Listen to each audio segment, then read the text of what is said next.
Okay, so ആദ്യം തന്നെ Herbert Spencer എന്നുള്ള സോഷ്യോളജിസ്റ്റ്, അല്ലെങ്കിൽ അദ്ദേഹം ആരായിരുന്നു എന്ന് നമുക്ക് നോക്കാം. സോ ഹെർബർട്ട് സ്പെൻസറിനെ നമ്മൾ സോഷ്യോളജിയിൽ പൊതുവെ one of the 4 fathers of sociology ആയിട്ടാണ് പറയുന്നത്.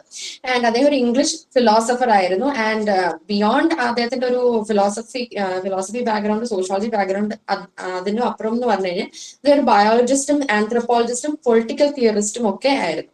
സോ അദ്ദേഹം എന്താ പറയാ, അദ്ദേഹം എല്ലാ മേഖലകളിലും അദ്ദേഹത്തിന് ഒരു വിജ്ഞാനം ഉണ്ടായിരുന്നു. സോ അദ്ദേഹത്തിന്റെ ഒരു ഏർലി ലൈഫ് ആൻഡ് എഡ്യൂക്കേഷൻ നമ്മൾ വെരി ബ്രീഫ് ആയിട്ട് പറയുകയാണെങ്കിൽ, അദ്ദേഹം ജനിച്ചത് ഇംഗ്ലണ്ടിലാണ്. ആൻഡ് അദ്ദേഹം പലപ്പോഴും എന്താ പറയാ, അദ്ദേഹത്തിന് ശാരീരികമായിട്ടുള്ള he was an unwell child എന്ന് വെച്ചാൽ എപ്പോഴും അസുഖങ്ങൾക്ക് പ്രോൺ ആയിട്ടുള്ള ഒരു കുട്ടിയായിരുന്നു. ആൻഡ് അതുകൊണ്ട് തന്നെ അദ്ദേഹം കൺവെൻഷണൽ ആയിട്ടുള്ള സ്കൂളിംഗ് അദ്ദേഹത്തിന് കിട്ടിയിട്ടില്ല. ആൻഡ് സെൽഫ് എഡ്യൂക്കേറ്റഡ് ആണ്. So he receive his education at home school ചെയ്യപ്പെട്ട ഒരു വ്യക്തിയായിരുന്നു. പക്ഷെ എന്നാലും എന്തായിരുന്നു, he was an expert in mathematics and natural science. ഒരു 16 വയസ്സോടെ അദ്ദേഹം ഈ 2 മേഖലകളിൽ, അതായത് മാത്തമാറ്റിക്സും നാച്ചുറൽ സയൻസിലും അദ്ദേഹത്തിന്റെ കെൽപ്പ് തെളിയിച്ചു കഴിഞ്ഞിരുന്നു. സോ അദ്ദേഹത്തിന്റെ ഏർലി പ്രധാനപ്പെട്ട വർക്ക്സ് എന്ന് പറഞ്ഞു കഴിഞ്ഞാൽ ഈ ഓർഗാനിക് എനോളജിയും theory of evolution, social statistics, ഇതെല്ലാമാണ് അദ്ദേഹത്തിന്റെ ഏർലി വർക്ക്സ് ആൻഡ് കോൺട്രിബ്യൂഷൻസ് ആയിട്ട് നമ്മൾ പറയുന്നത്. സോ അദ്ദേഹത്തിന്റെ ആദ്യത്തെ ഒരു പ്രധാനപ്പെട്ട ബുക്ക് എന്ന് പറഞ്ഞു കഴിഞ്ഞാൽ സോഷ്യൽ സ്റ്റാറ്റിസ്റ്റിക്സ് ആണ്. 1850 അദ്ദേഹം ഓഥർ ചെയ്ത സോഷ്യൽ സ്റ്റാറ്റിസ്റ്റിക്സ്. സോ ഇതിന്റെ ഒരു പ്രത്യേകത എന്ന് പറഞ്ഞാൽ അതില് ബേസിക് ആയിട്ടുള്ള സോഷ്യോളജിക്കൽ തിയറി ഔട്ട്ലൈൻ ചെയ്തുകൊണ്ട് അദ്ദേഹം മിനിമൽ ഗവൺമെന്റ് ഇന്റർവെൻഷനെ കുറിച്ച് പറയുകയും കൂടുതൽ emphasis was given to individual rights അദ്ദേഹത്തിന്റെ ഈ ഒരു വർക്കിൽ. സോ അതിനൊരു കോൺട്രവേഴ്സി ഉണ്ടായിരുന്നു അദ്ദേഹത്തിന്റെ ഈ സോഷ്യൽ സ്റ്റാറ്റിസ്റ്റിക്സ് എന്ന് പറഞ്ഞാൽ. കാരണം നമ്മൾ ഇന്നലെ കോംറ്റെ ആണ് ഇതിന്റെ ഒരു വക്താവ് എന്ന് പറഞ്ഞിരുന്നു അല്ലെ. സോ ദിസ് കോൺസെപ്റ്റ് ആദ്യമായിട്ട് മുന്നോട്ട് വെച്ചാണ് കോംറ്റെ ആണ്. സോ അവിടെ നിന്ന് ഹെർബർട്ട് സ്പെൻസർ പ്ലേജറൈസ് ചെയ്തു എന്നായിരുന്നു ഒരു ക്രിറ്റിസിസം അല്ലെങ്കിൽ ഒരു കോൺട്രവേഴ്സി. സോ സ്പെൻസറിന്റെ ഡിഫൻസ് അതിനായിട്ടെന്ന് പറഞ്ഞു കഴിഞ്ഞാൽ he claim that the terminology was his own, stating he knew Comte's name but had not read his concept at the time of writing. So അദ്ദേഹം പറഞ്ഞ എന്താണ്, അദ്ദേഹം ഒരു ഡിഫൻസ് ആയിട്ട് പറഞ്ഞത് അദ്ദേഹത്തിന് ഈ കോംറ്റ് ചെയ്ത് പറഞ്ഞിട്ടുണ്ടെന്ന് അറിയാം, പക്ഷേ അതായത് കോംറ്റെ ആരാണെന്നുള്ളത് അറിയാം അദ്ദേഹത്തിന്, പക്ഷേ അദ്ദേഹം ഒരിക്കലും സോഷ്യൽ സ്റ്റാറ്റിസ്റ്റിക്സ് കോംറ്റെ ആണ് പറഞ്ഞതെന്ന് അല്ലെങ്കിൽ അദ്ദേഹത്തിന്റെ കോൺസെപ്റ്റ് ആണെന്നുള്ള ഒരു തരത്തിലുള്ള ഒരു റീഡിങ്സും അദ്ദേഹം നടത്തിയിട്ടില്ല എന്നാണ് പറയുന്നത്. And he claim that it was his own doing, അദ്ദേഹം തനിയെ സൃഷ്ടിച്ച ഒരു കോൺസെപ്റ്റ് എന്നാണ് അദ്ദേഹം പറയുന്നത്. So Herbert Spencer was largely influence by Charles Darwin. So Charles Darwin ആരാണെന്ന് നമുക്കറിയാം. സോ അദ്ദേഹത്തിന്റെ ആ ഒരു ആശയങ്ങൾ ഹെർബർട്ട് സ്പെൻസറിനെ ഒത്തിരി ഇൻഫ്ലുവൻസ് ചെയ്തിട്ടുണ്ട്. നമ്മൾ ഇന്നലെ കോംറ്റെ പറഞ്ഞപ്പോഴത്തേക്ക് നമ്മൾ പറഞ്ഞു സെയിന്റ് സൈമൺ ആയിരുന്നു അദ്ദേഹത്തിന്റെ ഒരു ആദ്യ കാലഘട്ടത്തിൽ ഒരു ഇന്റലക്ച്വൽ ഇൻഫ്ലുവൻസർ ആയിട്ട് വന്നത്. അതേപോലെ ഹെർബർട്ട് സ്പെൻസറിന് it was Charles Darwin. So 1859 Charles Darwin origin of species എന്ന് പറയുന്ന അദ്ദേഹത്തിന്റെ വർക്ക് പബ്ലിഷ് ചെയ്തു. So Spencer quickly assimilated Darwin's evolutionary concept, applying them broadly to biology, psychology and most famously sociology. So Spencer എന്ത് ചെയ്തു, ഈ Charles ഡാർവിന്റെ ഈ origin of species എന്നുള്ള ആ ബുക്കിൽ നിന്നുള്ള അദ്ദേഹത്തിന്റെ ആ ഡാർവിനിസം, ഐഡിയ ഓഫ് ഡാർവിനിസം അദ്ദേഹം ഈ പറഞ്ഞിട്ടുള്ള ഡിസിപ്ലിൻസ് ആയിട്ടുള്ള ബയോളജിയും സൈക്കോളജിയും ആൻഡ് മോർ ഇന്റൻസ്ലി സോഷ്യോളജിയിലും അപ്ലൈ ചെയ്തു. സോ സ്പെൻസർ അദ്ദേഹത്തിന്റെ ഒരു ലൈൻ ഓഫ് വർക്ക് അല്ലെങ്കിൽ അദ്ദേഹത്തിന്റെ ഒരു ഫിലോസഫിക്കൽ കോൺട്രിബ്യൂഷൻ സോഷ്യോളജിയിൽ നോക്കുകയാണെങ്കിൽ അദ്ദേഹം എപ്പോഴും ശ്രമിച്ചിരുന്നത് ഈ ഒരു എവല്യൂഷണറി ഫ്രെയിം വർക്ക് സോഷ്യോളജിയിലുള്ള എല്ലാ ഘടനകളിലേക്കും അപ്ലൈ ചെയ്യാൻ ശ്രമിക്കുകയായിരുന്നു. സോ അതിന്റെ ഒരു ആദ്യത്തെ ശ്രമമായിട്ടാണ് ഫസ്റ്റ് പ്രിൻസിപ്പിൾസ് എന്ന് പറഞ്ഞുകൊണ്ട് 1862 അദ്ദേഹത്തിന്റെ ഒരു വർക്ക് മുന്നോട്ട് വെച്ചത്. സോ അതിൽ ഡിസ്കസ് ചെയ്ത് the foundations of his universal evolutionary laws ആണ്. എവല്യൂഷണറി ലോസിനെ കുറിച്ച് അദ്ദേഹം മുന്നോട്ട് വെക്കുന്ന ആശയങ്ങളാണ് ഈ ഫസ്റ്റ് പ്രിൻസിപ്പിൾസ് എന്നുള്ള വർക്കിൽ അദ്ദേഹം മുന്നോട്ട് വെച്ചത്. Then later on came principles of biology, principles of psychology and the multiple volumes of principles of sociology. So ഈ ഒരു frame work, evolutionary frame work apply ചെയ്തുകൊണ്ട് അദ്ദേഹത്തിന്റെ പിന്നീടുള്ള വർക്ക്സ് ആണ് ഇതെല്ലാം. ബയോളജിയും സൈക്കോളജിയും സോഷ്യോളജിയും പ്രിൻസിപ്പിൾസിനെ വിവരിച്ചുകൊണ്ടുള്ള. Then later അദ്ദേഹം again ഡിസ്ക്രിപ്റ്റീവ് സോഷ്യോളജി എന്ന് പറഞ്ഞ ഒരു 8 വോളിയം എംപിരിക്കൽ സ്റ്റഡി അദ്ദേഹം മുന്നോട്ട് വെക്കുന്ന തിയറട്ടിക്കൽ ആശയങ്ങളെ ആ ക്ലെയിമിനെ കുറച്ചുകൂടി സബ്സ്റ്റാൻഷിയേറ്റ് ചെയ്യാൻ കഴിയുന്ന രീതിക്കുള്ള കുറെ പഠനങ്ങൾ നടത്തിക്കൊണ്ട് ഒരു ഡിസ്ക്രിപ്റ്റീവ് സോഷ്യോളജി എന്ന് പറഞ്ഞുകൊണ്ട് ഒരു 8 വോളിയം ഒരു വർക്ക് അദ്ദേഹം മുന്നോട്ട് കൊണ്ടുവന്നു. സോ ഇദ്ദേഹത്തിന്റെ ലെഗസി നമ്മൾ നോക്കുകയാണെങ്കിൽ ഹി അച്ചീവ്ഡ് ഇമെൻസ് ഫെയിം. കാരണം അദ്ദേഹം മുന്നോട്ട് വെച്ചത് ഒരു പുതിയ തരത്തിലുള്ള ഒരു എവല്യൂഷണറി തരത്തിലുള്ള ഒരു തിയറട്ടിക്കൽ ഫ്രെയിം വർക്ക് ആയിരുന്നു. So particularly in 1882 during his visit to United States he garnered immense fame. So പക്ഷേ അദ്ദേഹം എന്താ പറയാ he died unhappily എന്നാണ് പറയുന്നത്, because believing his life's work had failed to achieve its desired impact. Because എന്താണ് അദ്ദേഹം ഉദ്ദേശിച്ച ഒരു ഇമ്പാക്ട് അദ്ദേഹത്തിന്റെ വർക്കിന് കിട്ടിയില്ല എന്നുള്ള ഒരു നിരാശയോടെയാണ് അദ്ദേഹം മരിച്ചതെന്നാണ് പറയുന്നത്. സാധാരണ അദ്ദേഹത്തിന്റെ ഒരു ബ്രീഫ് ബയോഗ്രഫി, സോ അതവിടെ നിങ്ങളുടെ ടെക്സ്റ്റിൽ അല്ലെങ്കിൽ PDF നോക്കുമ്പോഴത്തേക്ക് കാണാം, ഒരു ബോക്സിന്റെ അകത്ത് biographical sketch of Herbert Spencer എന്ന് പറഞ്ഞ് കൊടുത്തിട്ടുണ്ട്. സോ അതിലൊരു കാര്യം എന്ന് പറയുന്നത് യൂഷ്വലി ഇതിന്റെ ക്വസ്റ്റ്യൻസ് വരാറില്ല. ഇത് നിങ്ങൾക്ക് ബേസിക്കലി ഈ വ്യക്തി ഈ സ്കോളർ ആരാണെന്ന് അറിയാൻ വേണ്ടിയിട്ട് കൊടുത്തേക്കുന്നതാണ്. പക്ഷേ ചില സന്ദർഭങ്ങളിൽ ഇൻ റെയർ കേസസ് ക്വസ്റ്റ്യൻസ് അന്ന് വരാറുണ്ട്. പിന്നെ ഒരു കാര്യമുണ്ട്, ഇപ്പൊ ഈ പറഞ്ഞ ബുക്സ് സോഷ്യൽ സ്റ്റാറ്റിസ്റ്റിക്സ് അല്ലെങ്കിൽ അദ്ദേഹത്തിന്റെ വർക്ക് പറഞ്ഞല്ലോ, അതെല്ലാം ക്വസ്റ്റ്യൻസ് ആയിട്ട് വരാൻ സാധ്യതയുണ്ട്. ഒരു സെക്കൻഡ്, എനിക്കൊരു കോൾ വരുന്നുണ്ട്, ആൻസർ ചെയ്തിട്ട് തിരിച്ചു തുടരാം.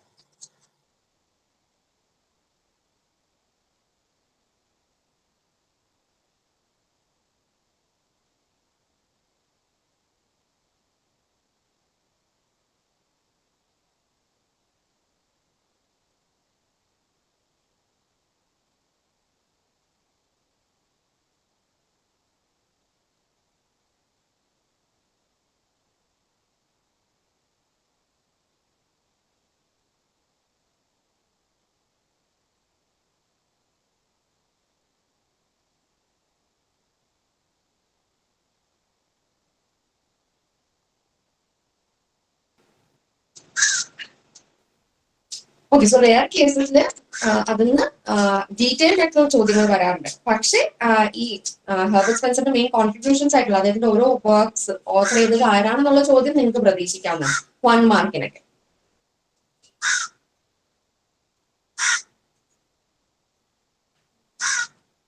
ഓക്കെ, സോ അദ്ദേഹത്തിന്റെ നമുക്ക് മോർ ഡീറ്റെയിൽഡ് ആയിട്ടുള്ള അദ്ദേഹത്തിന്റെ വ്യൂ ഓഫ് സോഷ്യോളജി എന്തായിരുന്നു എന്ന് നമുക്ക് നോക്കാം.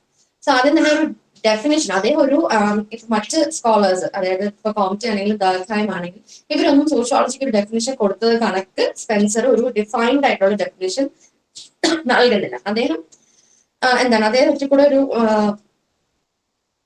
വൈഡ് ആയിട്ടുള്ള ഒരു പെർസ്പെക്റ്റീവ് ആണ് മുന്നോട്ട് വെക്കുന്നത്, അല്ലാതെ ഒരു ഡിഫൈൻഡ് ആയിട്ടുള്ള ഒരു ആശയം ഒരു ഡെഫിനേഷൻ പറയുന്നില്ല. So he believe that because the social process is unique, sociology must be defined by its method. So അദ്ദേഹം പറയുന്നത് എന്താണ്, സോഷ്യോളജി ഒബിയസ്ലി സോഷ്യൽ പ്രോസസ്സിനെ കുറിച്ച് പഠിക്കുമ്പോഴത്തേക്ക് അത് യുണീക്ക് ആയിട്ടുള്ള കാര്യമാണ്. ഈ പറഞ്ഞ പോലെ ഒരു സ്ട്രിക്ട് ഡെഫിനേഷനിൽ ഒതുക്കാൻ കഴിയില്ല.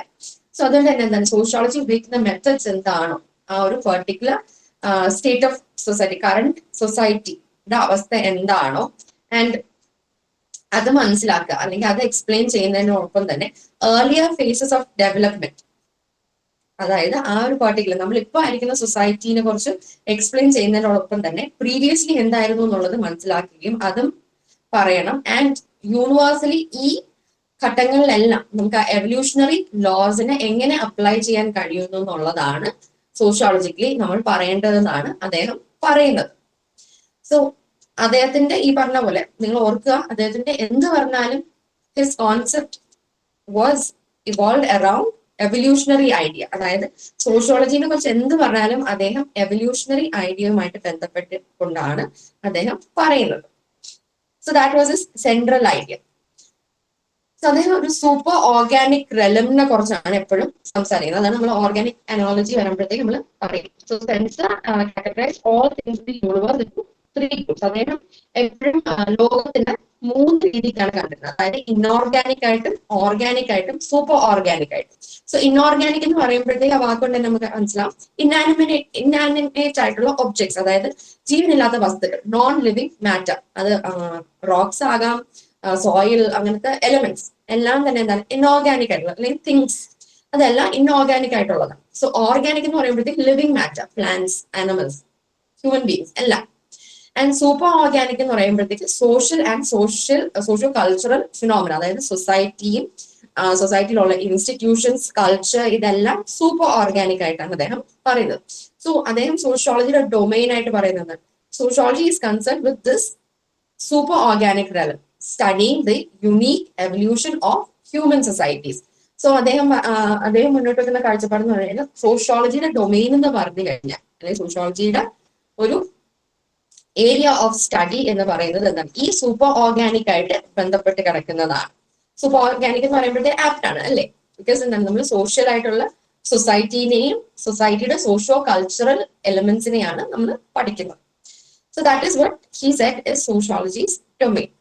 സോ സോഷ്യോളജിയുടെ ഫംഗ്ഷൻ അദ്ദേഹം പറയുന്നതോ, it is in contrast with Comte. Comte പറയുന്നതിന് വേറൊരു തലത്തിലാണ് അദ്ദേഹം മുന്നോട്ട് വെക്കുന്നത്. സോ കോംറ്റയുടെ വ്യൂ എന്ന് പറഞ്ഞു കഴിഞ്ഞാൽ, Comte believe that sociology should be used to actively intervene, reorganise and develop a better society. So കോംറ്റയുടെ ആശയം എന്ന് പറഞ്ഞാൽ സോഷ്യോളജി എന്നുള്ളൊരു ഡിസിപ്ലിൻ കൊണ്ട് നമുക്ക് സൊസൈറ്റിയിൽ നടക്കുന്ന കാര്യങ്ങൾ എക്സ്പ്ലെയിൻ ചെയ്യാൻ കഴിയുന്നതിനോടൊപ്പം തന്നെ എന്തിനു സാധിക്കണം, നമുക്ക് അതിന്റെ കാര്യകാരണങ്ങൾ മനസ്സിലാക്കിക്കൊണ്ട് അതിനെ റെക്ടിഫൈ ചെയ്യേണ്ട ആവശ്യമുണ്ടെങ്കിൽ റെക്ടിഫൈ ചെയ്യാൻ തരത്തിൽ ഇടപെടാൻ കെൽപ്പുള്ളതായിരിക്കണം സോഷ്യോളജി എന്നുള്ളൊരു ഡിസിപ്ലിൻ എന്നാണ്. സോ സ്പെൻസർ ഇതിന് ബദലായിട്ട് പറയുന്നത് എന്ന് വെച്ച് കഴിഞ്ഞാൽ ഒരു നോൺ ഇന്റർവെൻഷനിസ്റ്റ് രീതിക്കാണ്, അതായത് ഇടപെടുന്നതിനെ കുറിച്ച് അദ്ദേഹം പറയുന്നില്ല. So Spencer fundamentally disagreed with state of scientific interference. So Spencer എന്ത് ചെയ്തിരുന്നു, സൊസൈറ്റിയിൽ സയന്റിഫിക് ആയിട്ട് അല്ലെങ്കിൽ സയന്റിഫിക് ആയിട്ട് ഒരു ഇന്റർവെൻഷനോ അല്ലെങ്കിൽ സ്റ്റേറ്റ് നടത്തുന്ന ഇന്റർവെൻഷനോ അദ്ദേഹം അനുകൂലിച്ചിരുന്നില്ല. So he was against that. So അദ്ദേഹം എന്താണ്, ഒരു നോൺ ഇന്റർവെൻഷനിസ്റ്റ് കാഴ്ചപ്പാടായിരുന്നു അദ്ദേഹത്തിനുള്ളത്.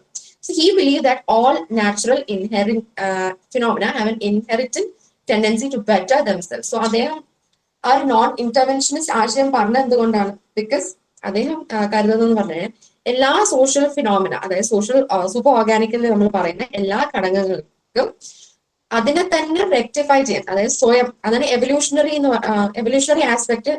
നിങ്ങൾ ആലോചിക്കുക, എവല്യൂഷണറി ആസ്പെക്ട് എന്ന് പറയുമ്പോഴത്തേക്ക് എന്താണ്, നമ്മൾ കാലാകാലങ്ങളായിട്ട് ഓരോ വസ്തുക്കൾ ആ ടൈം പീരീഡ് അല്ലെങ്കിൽ ആ ടൈം ഫ്രെയിമിൽ ആക്റ്റീവ്ലി പ്രവർത്തിക്കാൻ പറ്റുന്ന രീതിക്ക് ഇവോൾവ് ചെയ്യാറാണ് ഉള്ളത്.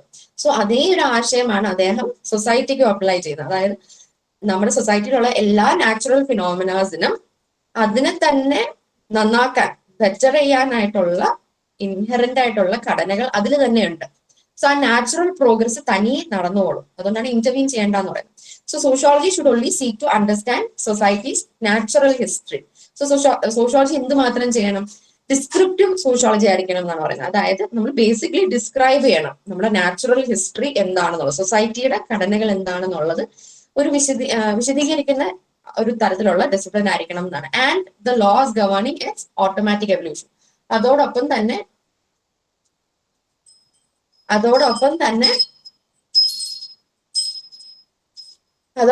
എന്താണ്, ഓട്ടോമാറ്റിക് ആയിട്ടുള്ള എവല്യൂഷൻ നടക്കുന്ന ഈ നമ്മൾ പറഞ്ഞത് സെൽഫായിട്ട് അതിന് ഇവോൾവ് ചെയ്യാനുള്ള കെൽപ്പുണ്ട്.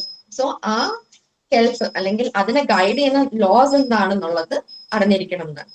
So the new science should not interfere with society's natural process. So അദ്ദേഹം പറയുന്നത് എന്താണ്, ഈ ന്യൂ സയൻസ് ആയിട്ടുള്ള സോഷ്യോളജി എന്ത് ചെയ്യരുത്, അത് സൊസൈറ്റിയുടെ ആ ഒരു നാച്ചുറൽ പ്രോസസ്, ആ സെൽഫ് എവല്യൂഷനുമായിട്ട് it should not interfere.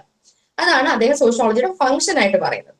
And ഇതിന്റെ എല്ലാം കൂടെ ഒരു ഹോളിസ്റ്റിക് ആയിട്ട് നമ്മൾ പറയുന്നത്, Spencer stress the importance on taking a holistic picture of society. So society എന്ന് പറയുമ്പോഴത്തേക്ക് ഒരു ലാർജർ പിക്ചറിൽ കൂടെ നമ്മൾ കാണണം എന്നാണ്. അതായത് it encompasses the study of interconnected institutions like family, politics, religion, social control, division of labour and social stratification. ഇതെല്ലാം എന്താണ്, these are all important concepts അല്ലെങ്കിൽ important fields of study in sociology. സോഷ്യോളജിയുടെ പ്രധാന ഓരോ ഘടകങ്ങളായിട്ട് വരുന്ന കാര്യങ്ങളാണ് ഈ family ആകട്ടെ, പൊളിറ്റിക്സ് ആകട്ടെ, religion, social control, division of labour, social stratification. So ഇതെല്ലാം എന്തായിരിക്കണം, നമ്മൾ ഇന്റർ കണക്റ്റഡ് ആയിട്ട്, ഒന്നിനെയും സ്റ്റാൻഡ് അലോൺ ആയിട്ടല്ല മനസ്സിലാക്കേണ്ടത്. പകരം എന്താണ്, ഫാമിലിനെ എങ്ങനെ പൊളിറ്റിക്സ് അല്ലെങ്കിൽ റിലിജിയൻ, ഈ സോഷ്യൽ കൺട്രോൾ, ഇതെല്ലാം എങ്ങനെ ഇൻഫ്ലുവൻസ് ചെയ്യുന്നുണ്ടെന്നുള്ള ഒരു ഇന്റർ കണക്റ്റഡ് രീതിയിൽ വേണം സോഷ്യോളജി പഠനം നടത്താനായിട്ട്. So the focus must be on the study of the whole and important functional interdependence among the various parts which is required for society's overall development. So ഇവിടെ എന്തായിരിക്കണം പഠനം എന്നാണ്? സൊസൈറ്റീനെ as a whole inclusive of all these institutions, ഈ ഇൻസ്റ്റിറ്റ്യൂഷൻസിനെ എല്ലാം ഉൾപ്പെടുത്തിക്കൊണ്ട് അല്ലെങ്കിൽ ഇതിന്റെ എല്ലാം ഇന്റർഡിപെൻഡൻസ് എങ്ങനെയൊക്കെ പ്രവർത്തിക്കുന്നു എന്നുള്ളത് വേണം മനസ്സിലാക്കാനായിട്ട്. അതാണ് പറഞ്ഞത്, ഒരു ലാർജർ പിക്ചർ ആയിരിക്കണം സൊസൈറ്റി എന്ന് പറഞ്ഞ് നമ്മൾ കാണുമ്പോഴത്തേ. അല്ലെ സൊസൈറ്റി എന്ന് പറയുമ്പോഴത്തേക്ക് വെറും ഒരു കൂട്ടം ആളുകളിൽ മാത്രമായിട്ടല്ല, ആ വ്യക്തികൾ പാർട്ടിസിപ്പേറ്റ് ചെയ്യുന്ന മറ്റ് ഇൻസ്റ്റിറ്റ്യൂഷനുകൾ അതെല്ലാം എങ്ങനെ കോറിലേറ്റ് ചെയ്യുന്നു എന്നുള്ളതും we must understand. So organic analogy അദ്ദേഹത്തിന്റെ ഫസ്റ്റ് ഒരു തിയററ്റിക്കൽ ഫ്രെയിം വർക്ക് ആണ്. സോ ഓർഗാനിക് അനോളജി എന്താണെന്ന് നമുക്ക് നോക്കാം. സോ ഇതിന്റെ ഒരു കോറായിട്ട് ആശയം എന്ന് പറഞ്ഞു കഴിഞ്ഞാൽ ബേസിക്കലി ഒരു മനുഷ്യന്റെ ശരീരം എന്ന് പറഞ്ഞു കഴിഞ്ഞാൽ എന്താണ്? ഡിഫറെന്റ് ഓർഗൻസ് ഒത്തുചേർന്ന് ആണ് ആ ഹ്യൂമൻ സ്പീഷീസിന്റെ ബോഡി ഫങ്ഷൻ ചെയ്യുന്നത്. So apply this same concept to society. So ഇതേ ആശയമാണ് സൊസൈറ്റിയിലേക്ക് അപ്ലൈ ചെയ്യുന്നത്. So organic analogy is the extensive identification of society with biological organism. So എന്താണ് സ്പെൻസർ ഉദ്ദേശിക്കുന്നത്? ഒരു ബയോളജിക്കൽ ഓർഗാനിസം എങ്ങനെയാണ് മൾട്ടിപ്പിൾ ഓർഗൻസും എല്ലാമായിട്ട് കൊഹീസീവ് ആയിട്ട് ഫങ്ഷൻ ചെയ്യുന്നത്, അതേപോലെ തന്നെയാണ് ഒരു സൊസൈറ്റി എന്നുള്ളതാണ്. സോ ഈ compared a society to a biological organism. So Spencer use this analogy as a scientific foundation for his theory of evolution. സോ അദ്ദേഹത്തിന്റെ ഈ ഒരു ആശയം, അതായത് ഒരു സൊസൈറ്റിനെ ഒരു ബയോളജിക്കൽ ഓർഗാനിസം പോലെ വേണം നമ്മൾ കൺസിഡർ ചെയ്യാൻ എന്നുള്ള ഈ ഒരു ആശയം അദ്ദേഹം തിയറി ഓഫ് എവല്യൂഷനുമായിട്ട് ബന്ധപ്പെടുത്തി. So just as a living organism is a nation of units that live individually, a nation of human beings may be regarded as a single organism. So അതിന്റെ കാഴ്ചപ്പാട് എന്തായിരുന്നു? ഒരു ലിവിങ് ഓർഗാനിസം, ലിവിങ് ഓർഗാനിസംസിനെ എന്തായിട്ട് കണ്ടു അദ്ദേഹം? Nation of units, പല യൂണിറ്റുകളായിട്ട്, അതായത് multiple units ഒത്തുചേരുന്നതായിട്ടാണ് അദ്ദേഹം കണ്ടത്. So nation of human beings may be regarded as a single organisms. So എല്ലാ ലിവിങ് ഓർഗാനിസത്തിനെയും അദ്ദേഹം ഒരു നേഷൻ ഓഫ് യൂണിറ്റ്സ് ആയിട്ട് കണ്ടു. ആൻഡ് ഒരു larger nation of human beings എന്ന് പറയുമ്പോഴത്തേക്ക് അതിനൊരു സിംഗിൾ ഓർഗാനിസം ആയിട്ടാണ് കണ്ടത്. So society as a discrete entity എന്നാണ് അദ്ദേഹം ഉദ്ദേശിച്ചത്. അതായത് Spencer believe the society is more than just an aggregate of people. So society എന്ന് പറഞ്ഞാൽ എന്താണ്? വെറും ഒരു കൂട്ടം ആളുകളല്ല, പക്ഷെ എന്താണ്? ഓരോ യൂണിറ്റും ഓരോ സെപ്പറേറ്റ് എൻറ്റിറ്റി ഇൻഡിവിജ്വലിസ്റ്റിക്കലി ഫങ്ഷൻ ചെയ്യുന്നുണ്ട്, പക്ഷെ ആസ് എ ഡിസ്ക്രീറ്റ് ഹോൾ ആയിട്ടാണ്. നമ്മുടെ സ്വന്തം വ്യക്തിത്വം മെയിൻറ്റെയിൻ ചെയ്തുകൊണ്ട് ഒരു ലാർജർ ഗ്രൂപ്പിന്റെ ഭാഗമായിട്ട് പ്രവർത്തിക്കുന്നു.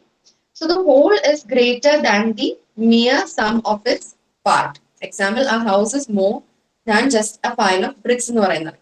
സോ ഒരു വീട് എന്ന് പറയുമ്പോഴത്തേക്ക് എന്താണ്? കുറെ വസ്തുക്കൾ ഒത്തുചേർന്ന് നമ്മൾ സൃഷ്ടിക്കുന്നതാണ്, അല്ലെ?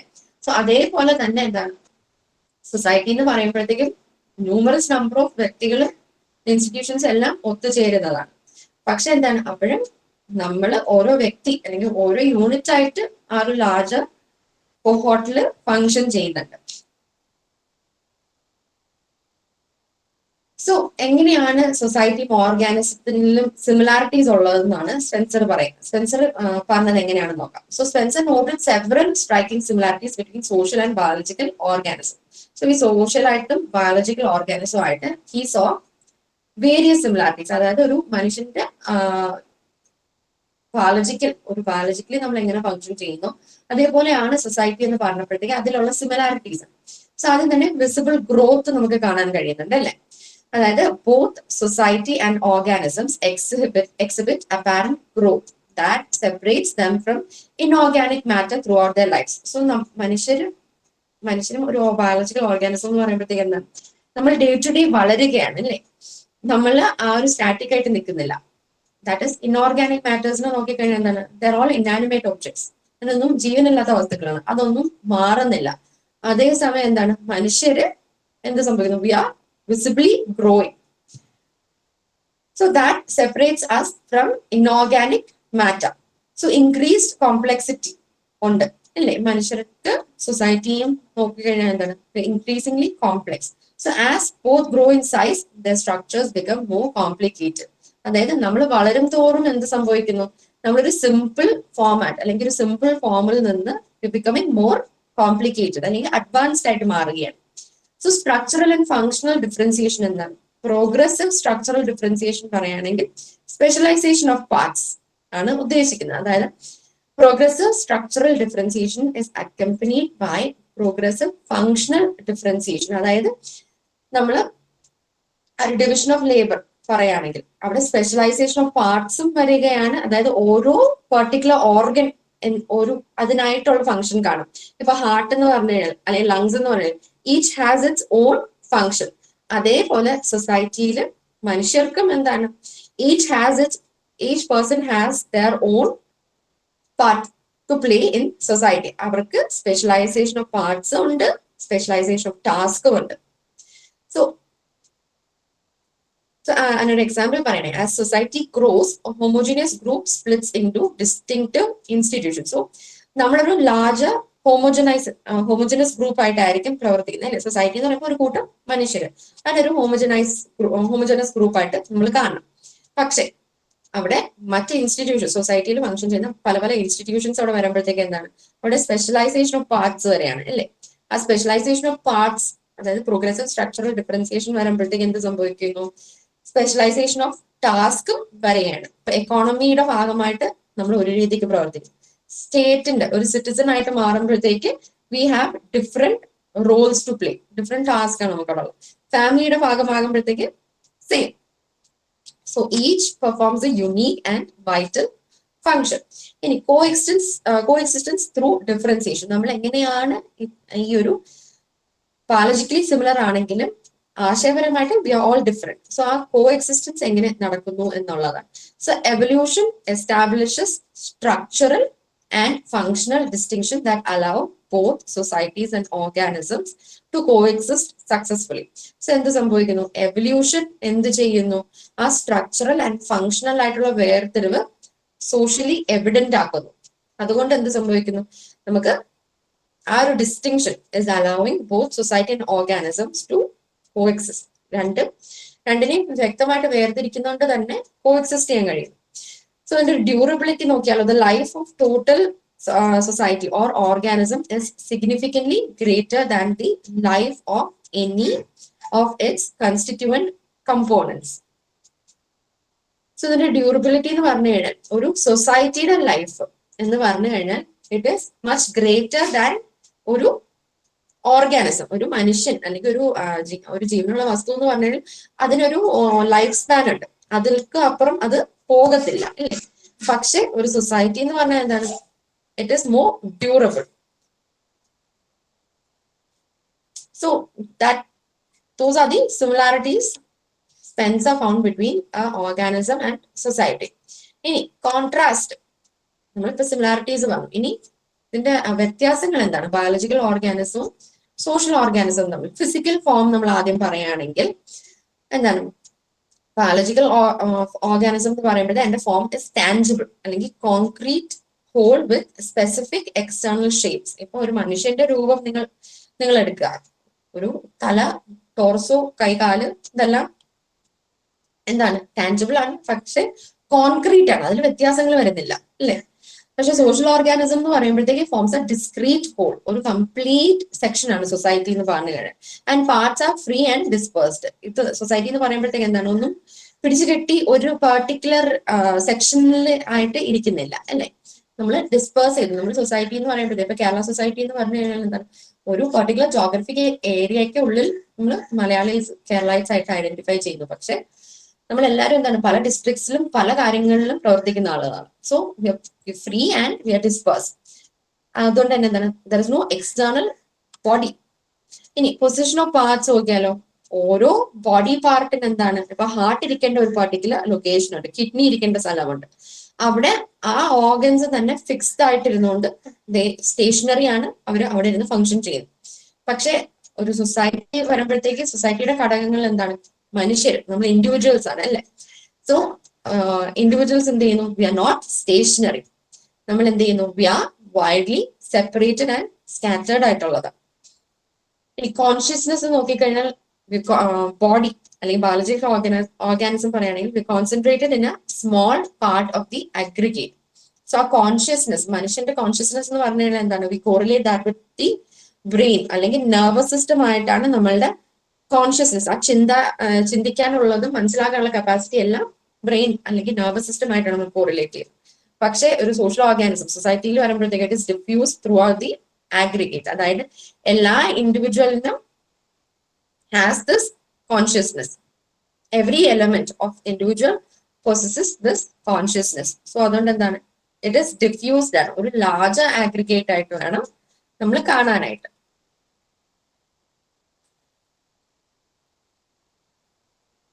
സോ ഇതിന്റെ പേർപ്പസ് പറഞ്ഞു കഴിഞ്ഞാലോ, ഒരു ബയോളജിക്കൽ ഓർഗാനിസം എന്ന് പറയുമ്പോഴത്തേക്ക് ഈച്ച് എലമെന്റ്, അതായത് ഓരോ സെൽസ് ആണ് ഒരു ഹോൾ സിസ്റ്റം ആയിട്ട് മാറുന്നത്. അതേസമയം സോഷ്യൽ ഓർഗാനിസം സൊസൈറ്റിയിൽ എങ്ങനെയാണ്, എൻറ്റയർ സ്ട്രക്ചർ എന്ന് പറയുമ്പോഴത്തേക്ക് സ്റ്റേറ്റ് ഇൻസ്റ്റിറ്റ്യൂഷൻസ് എല്ലാം ഒത്തുചേരുന്നതാണ് ഒരു സൊസൈറ്റി എന്ന് പറയുന്നത്. So it exists only to benefit the individual, ആ റിഫ്ലക്ഷൻ ഓഫ് ഹിസ് ലിബറൽ ഫിലോസഫിയാണ് അവിടെ. സോ സൊസൈറ്റി എന്ന് പറയുന്നത് എന്താണ്, അവിടെ ഒരു സൊസൈറ്റി എന്ന് പറയുമ്പോഴത്തേക്ക് സ്റ്റേറ്റ് ഉണ്ട്, സ്റ്റേറ്റിന്റെ ഇൻസ്റ്റിറ്റ്യൂഷൻസ് ഉണ്ട്. സോ ആ ഇൻസ്റ്റിറ്റ്യൂഷൻസ് എല്ലാം കൂടെ ഒത്തുചേർന്ന് പ്രവർത്തിക്കുന്നത് എന്തിനായിട്ടാണ്, ടു ബെനിഫിറ്റ് ദി ഇൻഡിവിജ്വൽ, അല്ലെങ്കിൽ ആ ഒരു വ്യക്തികളുടെ വെൽഫെയറിനായിട്ടാണ് ഇതെല്ലാം പ്രവർത്തിക്കുന്നത്. പക്ഷെ നേരെ എതിരായിട്ട് ഒരു ബയോളജിക്കൽ ഓർഗാനിസം എന്ന് പറയുമ്പോഴത്തേക്ക് എന്താണ്, ആ ബയോളജിക്കൽ ഓർഗാനിസത്തിൽ പ്രവർത്തിക്കുന്ന എല്ലാ ഘടകങ്ങളും ആ ഒരു വ്യക്തിക്ക് വേണ്ടി മാത്രമാണ് എക്സിസ്റ്റ് ചെയ്യുന്നത്. So that is the purpose of biological organism. അതിന്റെ വിരുദ്ധമായിട്ടാണ് social organism. It functions in a larger aggregate. So അതാണ് ഓർഗാനിക് അനോളജി എന്ന് പറഞ്ഞു കഴിഞ്ഞാൽ. ഇനി theory of evolution, universal evolution. So Herbert സ്പെൻസറിന്റെ തിയറി ഓഫ് എവല്യൂഷൻ പറയുകയാണെങ്കിൽ, Spencer evolution theory is universal. അതേ യൂണിവേഴ്സലി ഇത് ആപ്ലിക്കബിൾ ആണെന്നാണ് പറയുന്നത്. അതായത് applying it to inorganic, organic and super organic, social ആയിട്ടുള്ള എല്ലാ റെലംസിലേക്കും നമുക്കിത് ആപ്ലിക്കബിൾ ആണെന്നുള്ളതാണ് അദ്ദേഹം പറയുന്നത്. First of all, so social evolution is merely A special case of universally applicable natural law. So universally നമുക്ക് ആപ്ലിക്കബിൾ ആയിട്ട് അല്ലെ അപ്ലൈ ചെയ്യാൻ കഴിയുന്ന നാച്ചുറൽ ലോസ് എന്നാണ് അദ്ദേഹത്തിന്റെ തിയറി ഓഫ് എവല്യൂഷൻ അദ്ദേഹം കണ്ടത്. സോ അദ്ദേഹം ഡിഫൈൻ ചെയ്യുന്നത് എങ്ങനെയാണ്, the call of universal evolution is according to him, evolution is an integration of matter and dissipation of motion. അതായത് എന്താണ്, ഒരു വസ്തു എന്ന് പറഞ്ഞു കഴിഞ്ഞാൽ എന്താണ്, അത് സെൽസ് അല്ലെങ്കിൽ മാറ്റർ എല്ലാം കൂടെ ഒത്തുചേരുന്നതാണ് എവല്യൂഷന്റെ ഭാഗമാവുന്നത്. സോ എവല്യൂഷൻ എന്ന് പറഞ്ഞാൽ തന്നെ it is the integration of this matter എന്നുള്ളതാണ് ഫസ്റ്റ് ആയിട്ട് അദ്ദേഹം പറയുന്നത്. And dissipation of that motion, ആ മാറ്ററിന്റെ ഒരു നെക്സ്റ്റ് ഘടകമായിട്ട് പ്രവർത്തനമാണ്. So during which the matter passes from an indefinite incoherent homogeneity to definite coherent heterogeneity, and during which the retained motion undergoes a parallel transformation. So ഇതാണ് അദ്ദേഹം നൽകിയ ഒരു definition for theory of evolution പറയുമ്പോഴത്തേക്ക്.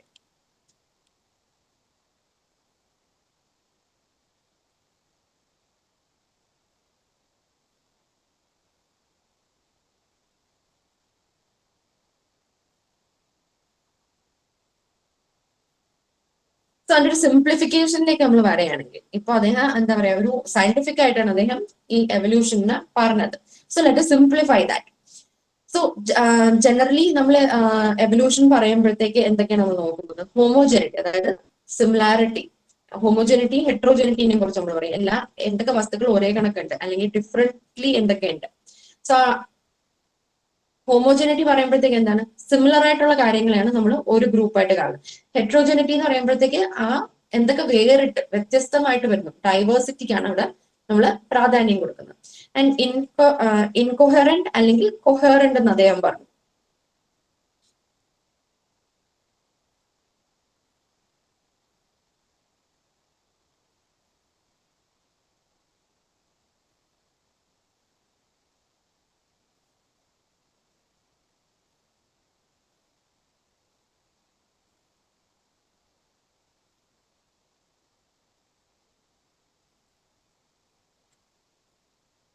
Guys ഒന്ന് നിൽക്കണേ, എനിക്കൊരു call വരുന്നുണ്ട്.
Okay, so നമ്മൾ ഹെർബർട്ട് സ്പെൻസർ, ഞാൻ പറയുന്നത് ക്ലിയർ ആണല്ലോ, കേൾക്കാമല്ലോ? ഓക്കെ, സോ ഓക്കെ, നമ്മൾ ഹെർബർട്ട് സ്പെൻസറിന്റെ ഡെഫിനിഷൻ ആണ് പറഞ്ഞിട്ടുള്ളത് എവല്യൂഷനുള്ള. സോ അദ്ദേഹം ആ ഡെഫിനിഷൻ ഞാൻ പറഞ്ഞു. സോ അതിനൊരു സിംപിളർ തലത്തിൽ നമ്മൾ പറയണേ, സോ അദ്ദേഹം ഉദ്ദേശിച്ച തിങ്സ് ആർ കമ്മിങ് ടുഗെദർ അല്ലെങ്കിൽ കൺസോളിഡേറ്റ് ചെയ്തോണ്ട്, അതാണ് ഇന്റഗ്രേഷൻ ഓഫ് മാറ്റർ എന്ന് അദ്ദേഹം പറയുന്നത്. And while the random chaotic movement of their parts is slowing down and being released as heat or less organized energy. അതായത് ആ ഒരു സയന്റിഫിക് പ്രോസസ്സിനെ കുറിച്ചാണ്, ഡിസിപ്പേഷൻ മോഷൻ, അതായത് മാറ്ററിനെ കുറിച്ച് ഫിസിക്കലി നടക്കുന്ന കാര്യം പറയുന്നു. ആൻഡ് ആ ഡിസ്പേർഷനെ കുറിച്ചും പറയുന്നതാണ് അവിടെ. ഇനി അദ്ദേഹം മുന്നോട്ട് 3 ബേസിക് ലോസ് ഓഫ് പ്രൊപ്പോസിഷൻ വെച്ചിരുന്നു. So first is the law of persistence force, അതായത് energy can neither be created nor destroyed. So ഒരു എനർജി സൃഷ്ടിച്ചു കഴിഞ്ഞാൽ, മാറ്റർ ഉണ്ടായി കഴിഞ്ഞാൽ എന്താണ് അതിന് എന്താണ്, it is for ever existing എന്നുള്ളതാണ്. ആ പെർസിസ്റ്റൻസ് ഓഫ് ഫോഴ്സ്, ആ ഫോഴ്സ് ഒരിക്കലും നശിക്കപ്പെടുന്നില്ല. Energy can neither be created no destroy, നമുക്കായിട്ട് സൃഷ്ടിക്കാനും പറ്റത്തില്ല, നൈദർ ഡിസ്ട്രോയ് ചെയ്യാൻ പറ്റില്ല എന്നാണ് അതിന്റെ ഒരു വാദം. And another is the law of indestructibility of matter. മാറ്ററും അതുപോലെ തന്നെ എന്താണ്, നമുക്ക് സൃഷ്ടിക്കാനും നശിപ്പിക്കാനും കഴിയത്തില്ല എന്നാണ് പറയുന്നത്. So law of continuity of motion. So ഇതെല്ലാം എന്താണ്, ഇദ്ദേഹം സയന്റിഫിക്കലി പറഞ്ഞതാണ്.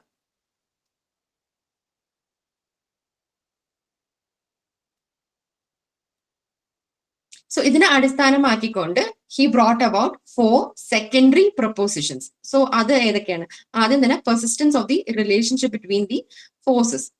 സോ ഫോഴ്സുകൾ തമ്മിലുള്ള പെർസിസ്റ്റൻസ് അല്ലെങ്കിൽ റിലേഷൻഷിപ്പിനെ കുറിച്ചാണ് അദ്ദേഹം പറയുന്നത്. And second of all, transformation and equivalence of forces.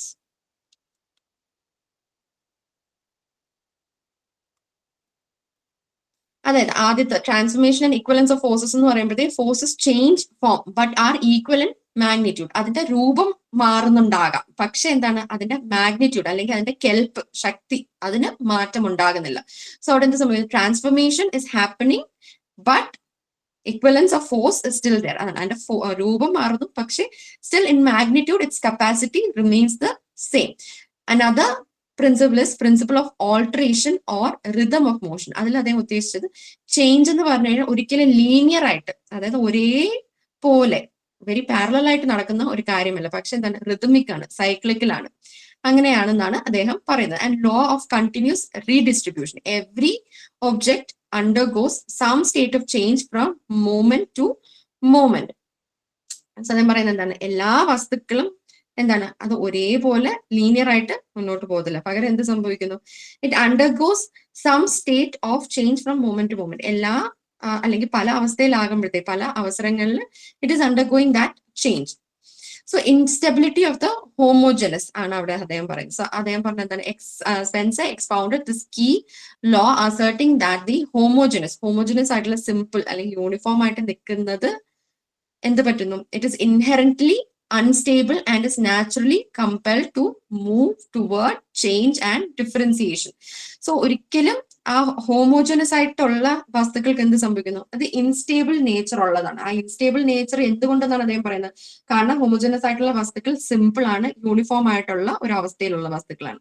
So അതിന് ഇൻഹെറന്റ്ലി അത് അൺസ്റ്റേബിൾ ആണ്, അല്ലെ? അതിന് പല സാഹചര്യങ്ങളിലേക്ക് വരുമ്പോഴത്തേക്ക് may be it may not be able to function. അപ്പൊ എന്ത് സംഭവിക്കും, it has to undergo some change. ആ ചേഞ്ചിൽ കൂടെ പോകുമ്പോഴത്തേക്ക് it is becoming part of that heterogeneous group. ആ ഒരു ഡിഫറൻസിയേഷൻ വരുന്നു, ഡൈവേഴ്സ് ആയി മാറുന്നു അത്. So he talked about 2 types of evolution. 2 തരത്തിലുള്ള എവല്യൂഷനെ കുറിച്ചാണ് അദ്ദേഹം പറഞ്ഞത്, simple evolution and compound evolution. So simple evolution എന്ന് പറഞ്ഞത് occurs when material aggregates are unaffected or only slightly impacted by external factors. So simple evolution എന്ന് പറയുമ്പോഴത്തെ എന്താണ്, ഒരു മെറ്റീരിയൽ ആഗ്രിഗേറ്റ് അൺഅഫക്റ്റഡ് ആയിട്ട് നിൽക്കുന്ന അവസ്ഥയെ കുറിച്ചാണ്, or only slightly impacted by external factors. So simple evolution എപ്പോ സംഭവിക്കുന്നു,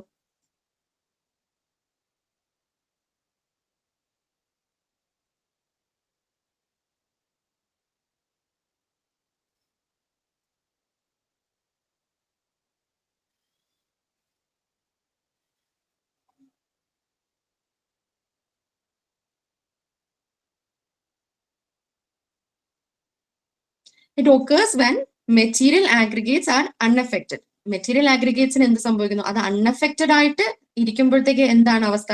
സിമ്പിൾ ആയിട്ടുള്ള എവല്യൂഷൻ ആണ്. അതായത് നമ്മൾ ഹോമോജിനിയസ് സ്റ്റേറ്റിൽ, വെരി സിമ്പിൾ ആൻഡ് യൂണിഫോം സ്റ്റേറ്റിൽ നമുക്ക് നിലനിൽക്കാൻ കഴിയുന്നു.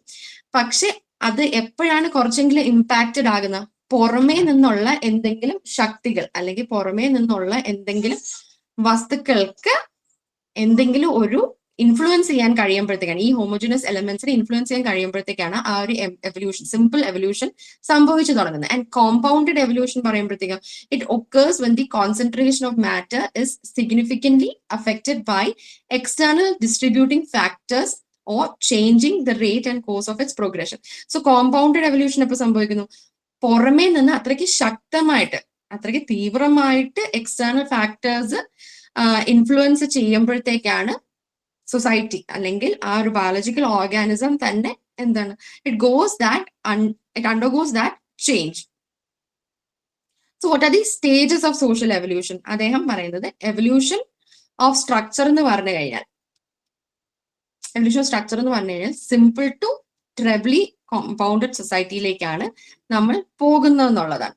So simple society, this classification based on the degree of structural complexity and aggregation. So ഈ ഒരു വേർതിരിവ് അല്ലെങ്കിൽ ഈ ഒരു ക്ലാസിഫിക്കേഷൻ നടത്തിയത് എന്തിനെ അടിസ്ഥാനമാക്കിക്കൊണ്ടാണ്? Degree of structural complexity and aggregation, അതായത് സൊസൈറ്റിയുടെ ഘടനകളുടെ ഒരു കോംപ്ലക്സ് സ്ട്രക്ചറിങ്ങിനെ ഉദ്ദേശിച്ചുകൊണ്ട് അല്ലെങ്കിൽ അതിന്റെ അഗ്രിഗേഷനെ ഉദ്ദേശിച്ചുകൊണ്ടാണ് അദ്ദേഹം ഈ ഒരു ക്ലാസിഫിക്കേഷൻ കൊണ്ടുവന്നത്. So the uniform naturally becomes multiform. So ആ കാലഘട്ടത്തിൽ നിലനിൽക്കുന്ന ആ ഒരു സിംപ്ലിഫിക്കേഷൻ എന്തായിട്ട് മാറുന്നു? മൾട്ടിപ്പിൾ തലങ്ങളിലേക്ക് പോകുന്നു. ആ ഒരു ഹോമോജിനസിൽ നിന്ന് ഇറ്റ് ഇസ് ബിക്കമിങ് ഹെട്രോജിനസ് ആയിട്ട് മാറുകയാണ്. യൂണിഫോം ആയിട്ട് ഒരേപോലെ പ്രവർത്തിച്ചിരുന്ന കാര്യങ്ങളിലേക്ക് ഒരു ഡൈവേഴ്സിഫിക്കേഷൻ സംഭവിക്കുന്നു. സോ സിമ്പിൾ സൊസൈറ്റീസ് ആണ് ഈ ഒരു കാലഘട്ടത്തിൽ ഉള്ളതെന്ന് കരുതുക. So example nomadic groups. നമ്മുടെ ആ പണ്ട് കാലത്തുള്ള, അതായത് മനുഷ്യര് ആദ്യമായിട്ട് ഒന്നു ചേർന്ന് ജീവിക്കാൻ തുടങ്ങിയപ്പോഴത്തെ എന്തായിരുന്നു? നൊമാഡിക് ഗ്രൂപ്പ്സ് ആയിരുന്നല്ലേ. നമ്മളിങ്ങനെ വാണ്ടർ ചെയ്ത് നടക്കുന്ന ഹണ്ടർ ഗാദറർ ബാൻഡ്സ് ആയിരുന്നു ആ കാലത്തുണ്ടായിരുന്നത്, സിമ്പിൾ സൊസൈറ്റി എന്ന് പറയുമ്പോഴത്തേക്ക്. സോ ആ സിമ്പിൾ സൊസൈറ്റീസിൽ എന്തായിരുന്നു? They were composed of families with little to no differentiation. So ആ കാലഘട്ടത്തിൽ കുടുംബം എന്ന ആശയമുണ്ട്, പക്ഷെ എന്താണ്, അവിടെ ഒരു ഹെട്രോജനിറ്റി ഇല്ല, എല്ലാം ഹോമോജനസ് ആയിരുന്നു. സോ കോമ്പൗണ്ട് സൊസൈറ്റീസ് എന്ന് പറയുമ്പോഴത്തേക്ക് it arose from the aggregation of simple communities. So simple communities, multiple families, പല ക്ലാൻസ് അല്ലെങ്കിൽ സൊസൈറ്റി ആയിട്ട് രൂപം കൊണ്ടപ്പോഴത്തേക്ക് അതിന്റെ ഒരു കൂട്ടമാണ് കോമ്പൗണ്ട് സൊസൈറ്റിയുടെ ഭാഗമാകുന്നത്. So they begin to show science of specialisation and more complex leadership. So നമ്മൾ നേരത്തെ പറഞ്ഞ ആ ഒരു സ്പെഷ്യലൈസേഷൻ ഓഫ് ടാസ്കും സ്പെഷ്യലൈസേഷൻ ഓഫ് പാർട്സും അവിടെ വരികയാണ് അല്ലെ. നമ്മളൊരു ലാർജർ കോഹോർട്ട് ആയിട്ട് മാറുകയാണ് കോമ്പൗണ്ട് സൊസൈറ്റി എന്ന് പറയുമ്പോൾ. കൂടുതൽ ആളുകൾ വരെയാണ്. സോ ആ ഹോമോജനസ് അവിടെ നേച്ചർ നഷ്ടപ്പെട്ടു, അവിടെ ഹെട്രോജനസ് ആകുകയും ഓരോ പർട്ടിക്കുലർ വ്യക്തിക്ക് ഡെസിഗ്നേറ്റഡ് ആയിട്ടുള്ള ടാസ്കുകൾ വരുന്നു. ആൻഡ് ഡബ്ലി കോമ്പൗണ്ട് സൊസൈറ്റീസ് എന്ന് പറഞ്ഞു കഴിഞ്ഞാൽ it arose from the further aggregation of compound societies. So doubly compound societies എന്ന് പറഞ്ഞു കഴിഞ്ഞാൽ വീണ്ടും എന്താണ്, കോമ്പൗണ്ട് സൊസൈറ്റികളുടെ ഒരു കൂട്ടമാണ് ഈ ഡബ്ലി കോമ്പൗണ്ട് സൊസൈറ്റീസിന്റെ ഭാഗമായിട്ട് വരുന്നത്. സോ അവിടെ എക്സാമ്പിൾ എന്ന് പറഞ്ഞു കഴിഞ്ഞാൽ clans combined into tribe. Compound സൊസൈറ്റിയിൽ എന്താണ്, കുറെ ഫാമിലികൾ ഒത്തുചേർന്ന് ക്ലാൻ ഉണ്ടാക്കി. സോ ഡബ്ലി കോമ്പൗണ്ട് സൊസൈറ്റീസ് എന്ന് പറയുമ്പോഴത്തേക്ക് കുറെ ക്ലാനുകൾ ഒത്തുചേർന്ന് ഒരു വലിയ ലാർജർ ട്രൈബ് ആയിട്ട് മാറി. അതാണ് ഡബ്ലി കോമ്പൗണ്ട് സൊസൈറ്റീസ് എന്ന് പറയുന്നത്. So they are aggregation of compound society. കുറെ കോമ്പൗണ്ട് സൊസൈറ്റീസിന്റെ കൂട്ടമാണ് ഡബ്ലി കോമ്പൗണ്ട് സൊസൈറ്റീസ് എന്ന് പറയുന്നത്. ഇനി ട്രിപ്ലി കോമ്പൗണ്ട് സൊസൈറ്റീസ് എന്ന് പറഞ്ഞു കഴിഞ്ഞാൽ അഗൈൻ എന്താണ്, ഡബ്ലി കോമ്പൗണ്ട് സൊസൈറ്റീസിന്റെ ഒരു അഗ്രിഗേഷൻ, അതിന്റെ ഒരു കൂട്ടായ്മയാണ്. അതായത് പല പല ട്രൈബുകൾ ഒത്തുചേരുമ്പോഴത്തെ എന്ത് സംഭവിക്കുന്നു, ഒരു നേഷൻ അല്ലെങ്കിൽ ഒരു സ്റ്റേറ്റ് ആയിട്ട് മാറുന്നു. അതാണ് ട്രിപ്ലി കോമ്പൗണ്ടഡ് സൊസൈറ്റീസ്. സോ ഇവിടുത്തെ പ്രത്യേകത എന്താണ്, they are characterized by a high degree of diversification of social structures into specialized functional system. So ഇവിടെ എന്ത് സംഭവിക്കുന്നു, ഇവിടെ ഒരു ഹയർ ഡിഗ്രി ഓഫ് ഡൈവേഴ്സിഫിക്കേഷൻ ഉണ്ട്. അതായത് നമ്മളൊരു നേഷൻ ആൻഡ് സ്റ്റേറ്റ് എന്ന് പറയുമ്പോഴത്തേക്ക് എങ്ങനെയാണ്, ഒരു പ്രാക്ടിക്കലി നമ്മൾ കോമൺ സെൻസിക്കലി ചിന്തിക്കുകയാണെങ്കിൽ എന്താണ്, ഇപ്പൊ എല്ലാവർക്കും എല്ലാരെയും അറിഞ്ഞൂടാ, നമുക്ക് നമ്മുടെ ചുറ്റുവട്ടത്തുള്ളവരെ മാത്രമേ അറിയാവുള്ളൂ അല്ലേ. പക്ഷെ അതായത് ഒരു ട്രൈബിന് ആ ട്രൈബിനെ കുറിച്ചുള്ള കാര്യങ്ങൾ അറിയായിരിക്കും. ഇപ്പൊ നമ്മൾ കേരള ആസ് എ സ്റ്റേറ്റ് നമ്മൾ പറയുകയാണെങ്കിൽ എന്താണ്, വി നോ ആ സ്റ്റേറ്റ്, നമ്മുടെ സോഷ്യൽ എലിമെന്റ്സും പൊളിറ്റിക്കൽ എലിമെന്റ്സ് റിലീജിയസ് എലിമെന്റ്സ് ഇതെല്ലാം നമുക്ക് വെരി ക്ലിയർ ആണ്, നമുക്ക് അതിനെക്കുറിച്ച് നല്ല വ്യക്തമായിട്ടുള്ള ധാരണയുണ്ട്.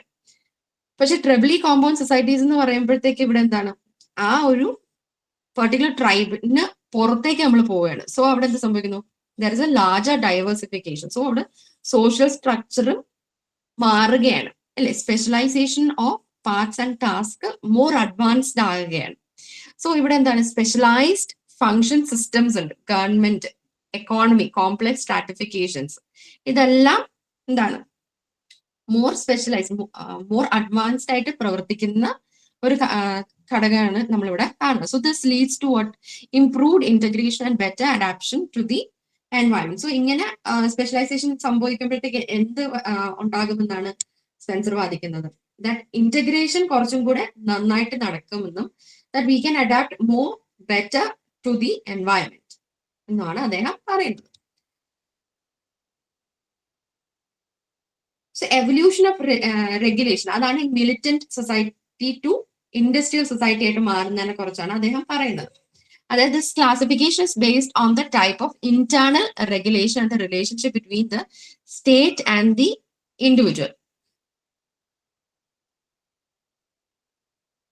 സോ ഈ ഒരു മിലിറ്റന്റ് സൊസൈറ്റിയിൽ നിന്ന് നമ്മൾ ഇൻഡസ്ട്രിയൽ സൊസൈറ്റിയിലേക്ക് മാറുമ്പോഴത്തേക്ക് എങ്ങനെയാണ്, എന്തിനെ അടിസ്ഥാനമാക്കിയിട്ട് എന്താണ് സ്പെൻസർ പറഞ്ഞത്, ഇതൊരു ഇന്റേണലി നടക്കുന്ന റെഗുലേഷൻ, അതായത് ഒരു സ്റ്റേറ്റും ഇൻഡിവിജ്വലുമായിട്ടുള്ള ആ ഒരു ഇന്റേണൽ റെഗുലേഷൻ, ആ ബന്ധം, ആ റിലേഷൻഷിപ്പിനെ അടിസ്ഥാനമാക്കിയിട്ടാണ് മിലിറ്റന്റിൽ നിന്ന് നമ്മൾ ഇൻഡസ്ട്രിയൽ സൊസൈറ്റി ആയിട്ട് മാറുന്നത്. ആ ഒരു ട്രാൻസ്ഫോർമേഷൻ ആണ് നമ്മൾ ഇനി നോക്കാൻ പോകുന്നത്. സോ ആദ്യം തന്നെ മിലിറ്റന്റ് സൊസൈറ്റി എങ്ങനെയാണ്, എന്താണ് മിലിറ്റന്റ് സൊസൈറ്റി എന്ന് പറയുമ്പോഴത്തേക്ക് പ്രിമിറ്റീവ് അല്ലെങ്കിൽ ഏർലി ഫോം, ഏറ്റവും പ്രാഥമികമായിട്ടുള്ള ഒരു സൊസൈറ്റിനെ കുറിച്ചാണ് നമ്മൾ പറയുന്നത്.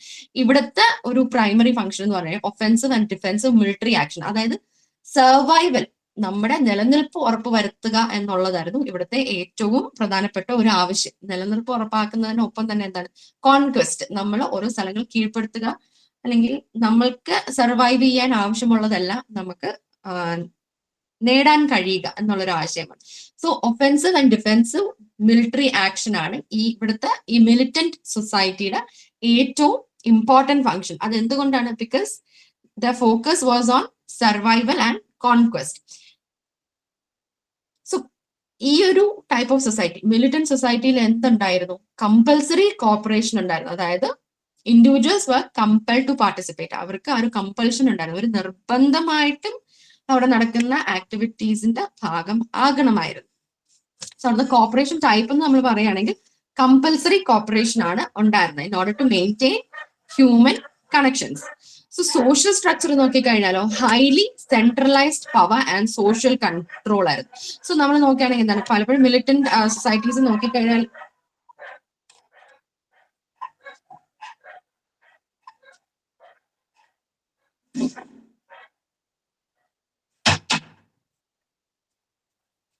മിലിറ്റന്റ് സൊസൈറ്റീസ് നമ്മൾ നോക്കിക്കഴിഞ്ഞാൽ നമുക്ക് എന്ത് കാണാൻ കഴിയും, വി ക്യാൻ സീ ദാറ്റ് എപ്പോഴും ഒരു സെൻട്രലൈസ്ഡ് സോഴ്സ് ഓഫ് പവർ ഉണ്ട് അല്ലെ, ഒരു പെർട്ടിക്കുലർ നേതാവ് അല്ലെങ്കിൽ ഒരു ലീഡർ കാണും, ആൻഡ് അവരിലായിരിക്കും ആ പവർ ഫോക്കസ് ചെയ്തേക്കുന്നത്, ആൻഡ് സോഷ്യൽ കൺട്രോൾ അവരിൽ നിന്നായിരിക്കും, അല്ലെങ്കിൽ അവര് പറയുന്ന വിശ്വാസങ്ങളിൽ നിന്നായിരിക്കും. So there is A tight stratification structure, അതായത് ഒരു ഡിഫൈൻഡ് ആയിട്ടുള്ള ഹയറാർക്കി ഉണ്ട് സൊസൈറ്റിയിൽ.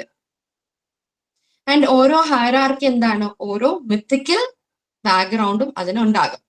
So state dominance over all social organisation, there was little difference between private and public life. So ഇങ്ങനത്തെ ഒരു ഹൈലി സെൻട്രലൈസ്ഡ് പവർ നിന്ന് സൊസൈറ്റി ഫംഗ്ഷൻ ചെയ്യുമ്പോഴത്തേക്ക് എന്ത് സംഭവിക്കും, സോ ഒരു വ്യക്തിയുടെ എല്ലാ ജീവിതത്തിന്റെ എല്ലാ ഘടനകളെയും ഈ ഒരു പവർ കൺട്രോൾ ചെയ്യും. സോ അതുകൊണ്ട് തന്നെ എന്താണ്, പബ്ലിക് ആൻഡ് പ്രൈവറ്റ് ലൈഫ് തമ്മിലുള്ള ആ ഒരു വേർതിരിവ് അല്ലെങ്കിൽ ആ ഒരു ബൗണ്ടറി, ആ ഒരു balance was very of. So economic autonomy അല്ലെങ്കിൽ സെൽഫ് സഫിഷ്യന്റ് പ്രൊഡക്ഷൻ, അതായിരുന്നു ഇവരുടെ ഉദ്ദേശം.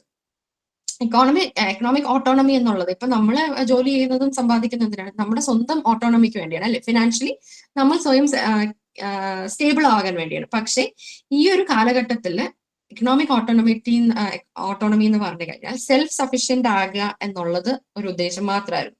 The individual exist for the benefit of the state. അതായത് ഞാൻ എന്നുള്ളൊരു വ്യക്തി അവിടെ ഇല്ല, അല്ലെങ്കിൽ ഇപ്പൊ ഞാൻ സമ്പാദിക്കുന്നതിനെ കുറിച്ചുള്ളൊരു ഐഡിയോളജിയെ ഇല്ല. പകരം എന്താണ്, ഞാൻ എക്സിസ്റ്റ് ചെയ്യുന്നത് എന്തിനു വേണ്ടി മാത്രമാണ്? ആ ഒരു സ്റ്റേറ്റ് അല്ലെങ്കിൽ ആ ഒരു നേഷൻ സ്റ്റേറ്റിന്റെ ആവശ്യത്തിന് വേണ്ടി, അതിന്റെ ബെനിഫിറ്റിന് വേണ്ടി മാത്രമായിട്ടാണ് മിലിറ്റന്റ് സൊസൈറ്റി വരുന്നത്.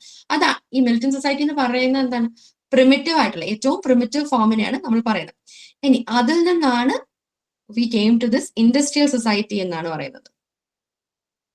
സോ ഈ പറഞ്ഞ ടൈപ്പ് ഓഫ് സൊസൈറ്റി നമുക്ക് ആലോചിക്കുകയാണെങ്കിൽ ഏതൊക്കെ സൊസൈറ്റീനെ പറയാൻ പറ്റും? ഫ്യൂഡൽ കാലഘട്ടത്തിൽ നിലനിന്നിരുന്നത്, അല്ലെങ്കിൽ പ്രിമിറ്റീവ് കാലത്ത് നിന്ന് നമ്മൾ ഫ്യൂഡലിലേക്കെല്ലാം കൊളോണിയൽ സൊസൈറ്റീസ് എല്ലാം എന്താണ് ഇതിന്റെ ഒരു ഭാഗമായിട്ട് വേണം നമ്മൾ കാണാൻ. So coming to the industrial society എന്ന് പറയുമ്പോഴത്തേക്ക് ദ അഡ്വാൻസ്ഡ് അല്ലെങ്കിൽ ഫൈനൽ ഫോമിനെ കുറിച്ചാണ് അദ്ദേഹം സ്പെൻസർ പറയുന്നത്.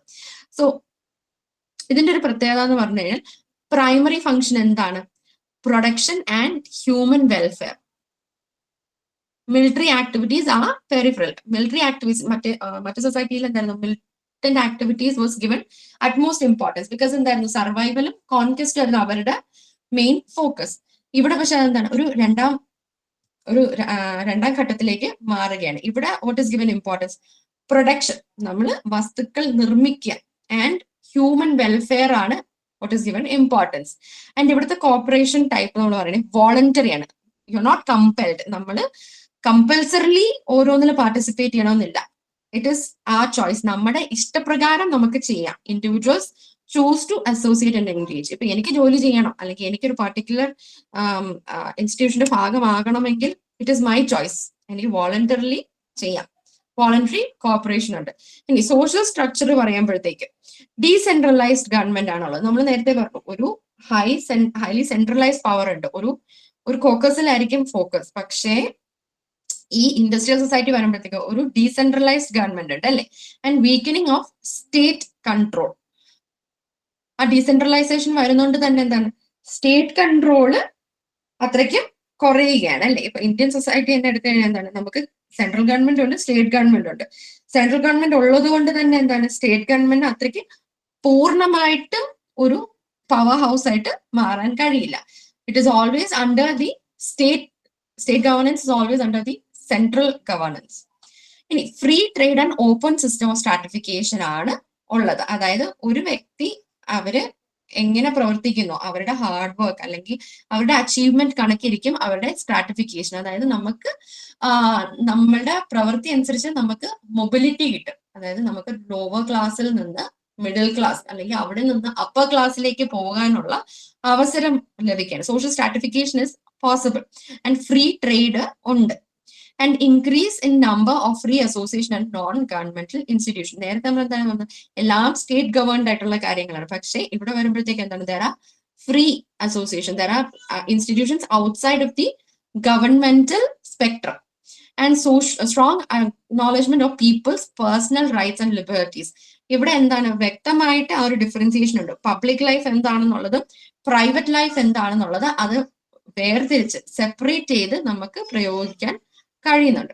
ഇൻഡിവിജ്വൽ സ്റ്റാറ്റസ് നോക്കിക്കഴിഞ്ഞാൽ എന്താണ്? The state exist for the sake of individual. നേരെ വിരുദ്ധമായിട്ടാണ് മിലിറ്റന്റ് സൊസൈറ്റിയിൽ നമ്മൾ പറയുന്നത് അല്ലെ. ഇൻഡിവിജ്വൽ എന്തിനു വേണ്ടി എക്സിസ്റ്റ് ചെയ്യുന്നു? സ്റ്റേറ്റിന്റെ ആവശ്യം, സ്റ്റേറ്റിന്റെ ബെനിഫിറ്റിന് വേണ്ടി. പക്ഷേ ഇൻഡസ്ട്രിയൽ സൊസൈറ്റി വരുമ്പോഴത്തേക്കും നേരെ തിരിച്ചിട്ട് സ്റ്റേറ്റ് എക്സിസ്റ്റ് ചെയ്യുന്നത് ഇൻഡിവിജ്വലിന്റെ ആവശ്യത്തിനായിട്ട് വരുന്നു. സോ അതാണ് militant society and industrial society. ഇനി സോഷ്യൽ ഡാർവിനിസം അല്ലെങ്കിൽ ലേസി സ്ഫെയർ എന്ന് കൊണ്ട് ഹെർബർട്ട് സ്പെൻസർ ഉദ്ദേശിച്ചത് എന്താണ്? സോ ഡാർവിനിസത്തിന്റെ ഒരു തിയറി എന്ന് പറഞ്ഞാൽ എന്താണ്? Survival of the fittest. അതായത് നാച്ചുറൽ സെലക്ഷൻ ആണ് ഡാർവിൻ പറഞ്ഞത്. ഏതൊരു ഓർഗാനിസത്തിനാണ് ആ ഒരു കാലമായിട്ട് പൊരുതി സർവൈവ് ചെയ്യാൻ കഴിയുന്നത്, അത് മാത്രമേ വരത്തുള്ളൂ. ആ ഒരു നാച്ചുറൽ എലിമിനേഷനെ കുറിച്ചാണ് അദ്ദേഹം പറഞ്ഞത്. സോ അതാണ് അദ്ദേഹം ഉദ്ദേശിച്ചത്, survival of the fittest. So Spencer എന്ത് ചെയ്തു? ഇതേ ഒരു ആശയം സോഷ്യോളജിയിലേക്ക് കൊണ്ടുവന്നു. So Spencer is often associated with the concept of social Darwinism. So അദ്ദേഹം ഈ ഒരു ആശയം കോ ഡെവലപ്പ് ചെയ്തത് W.G. സംനറിന്റെ ഒപ്പമാണ്. So he coined the phrase survival of the fittest. അദ്ദേഹം ഡാർവിന്റെ ഈ ഒരു ആശയത്തിൽ നിന്ന് ഇത് ചെയ്തുകൊണ്ട് അതിന് പ്രീഡേറ്റ് ചെയ്തുകൊണ്ട് അദ്ദേഹം ഈ സർവൈവൽ ഓഫ് ദി ഫിറ്റസ്റ്റ് എന്നുള്ളൊരു ആശയം മുന്നോട്ട് വെച്ചു. സോ ഇതിൽ വിശ്വാസം, സ്പെൻസറുടെ വിശ്വാസം എന്താണ്? Spencer believe that nature has the ability to eliminate the weak and unfit, the less healthy and intelligent. അതായത് അൺഫിറ്റ് എന്ന് പറയുമ്പോഴത്തേക്ക് അതാണ് എന്താ പറയാ, ആ ഒരു സൊസൈറ്റിയിൽ ആരോഗ്യപരമായിട്ട് പ്രവർത്തിക്കാൻ കഴിയാത്ത അല്ലെങ്കിൽ അതിനുള്ള ഇന്റലിജൻസ് ഇല്ല എന്നുള്ള വസ്തുക്കളെ, ലിവിങ് ഓർഗാനിസത്തിന് നാച്ചുറലി എലിമിനേറ്റ് ചെയ്യപ്പെടും ത്രൂ നാച്ചുറൽ കോമ്പറ്റീഷൻ എന്നുള്ളതായിരുന്നു അദ്ദേഹത്തിന്റെ ഒരു വിശ്വാസം. So this process is necessary four societal advancement. So ഇത് എന്തുകൊണ്ട് ആവശ്യമാണെന്നാണ് പറയുന്നത്? സൊസൈറ്റി അഡ്വാൻസ് ചെയ്യണമെങ്കിൽ ദിസ് ഇസ് എസെൻഷ്യൽ എന്നാണ് അദ്ദേഹം പറയുന്നത്. ആൻഡ് എവല്യൂഷണറി പ്രോഗ്രസ് നോക്കിക്കഴിഞ്ഞാൽ he believed in humanities unilinear progression, that the evolutionary process will ultimately lead to advancement and progress. അതായത് ആ ഒരു ട്രാൻസിഷൻ മനുഷ്യർ എന്തൊക്കെ ചെയ്താലും ആ ഹോമോജിനിയസിൽ നിന്ന് ഹെട്രോജിനിയസ് ആയി തന്നെ മാറുമെന്നുള്ളതാണ്. അതിപ്പോ നമുക്ക് തന്നെ സൊസൈറ്റി നോക്കിക്കഴിഞ്ഞാൽ ഏറെക്കുറെ ഇത് പ്രാക്ടിക്കൽ ആണ് അല്ലേ? ഇപ്പോ തുടക്കകാലത്തിൽ എന്താണ്, നമ്മൾ ഹണ്ടേഴ്സ് ആൻഡ് ഗ്യാദറേഴ്സ് ആയിരുന്നു. നമ്മൾ എന്താണ്, നമ്മുടെ ആവശ്യത്തിന് വേണ്ടി മാത്രം കൾട്ടിവേറ്റ് ചെയ്യുകയും അല്ലെങ്കിൽ ഹണ്ട് ചെയ്യുകയും ചെയ്തിരുന്ന ഒരു സൊസൈറ്റി ആയിരുന്നു.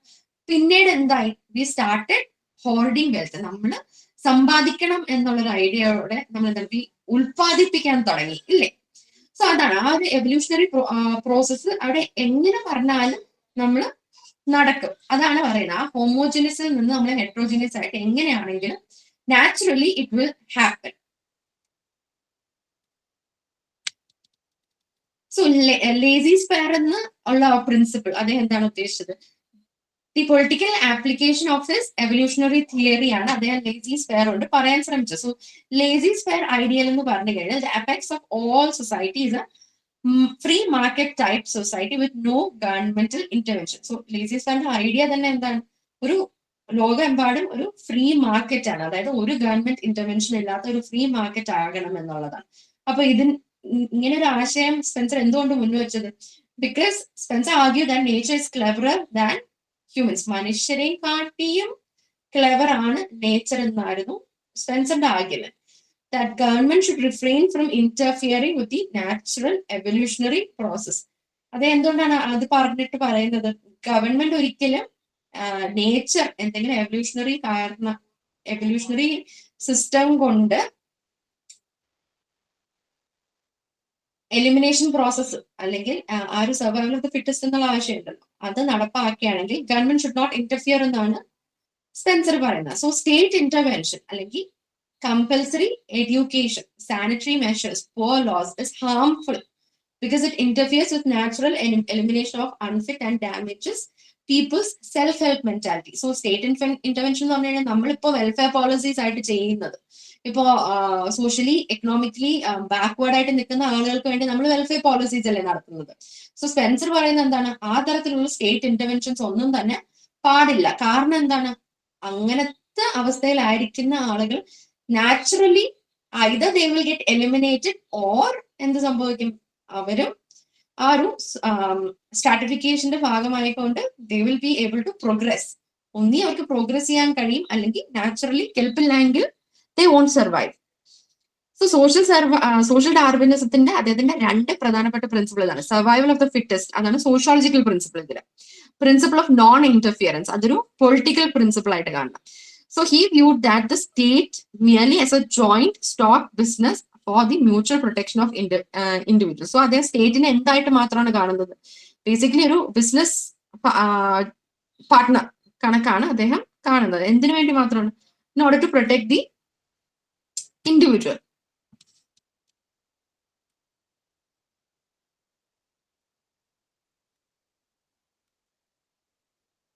So that is, these are the theories of Herbert Spencer. So നമ്മളിപ്പോൾ ഡിസ്കസ് ചെയ്തത് ഹെർബർട്ട് സ്പെൻസറിന്റെ ഓർഗാനിക് അനോളജി നമ്മൾ പറഞ്ഞു, പിന്നെ അദ്ദേഹത്തിന്റെ തിയറി ഓഫ് എവല്യൂഷൻ പറഞ്ഞു, and stages of social evolution പറഞ്ഞു, and lastly social Darwinism and evolution. So organic analogy എന്ന് പറഞ്ഞു കഴിഞ്ഞാൽ നിങ്ങൾ ബേസിക്കലി ഓർക്കേണ്ടത് ഒരു ബയോളജിക്കൽ ഓർഗാനിസത്തിനെ പോലെ തന്നെ സൊസൈറ്റീനെ എങ്ങനെ കാണണം എന്നുള്ള ഒരു ആശയമാണ് സ്പെൻസർ മുന്നോട്ട് വെച്ചത്.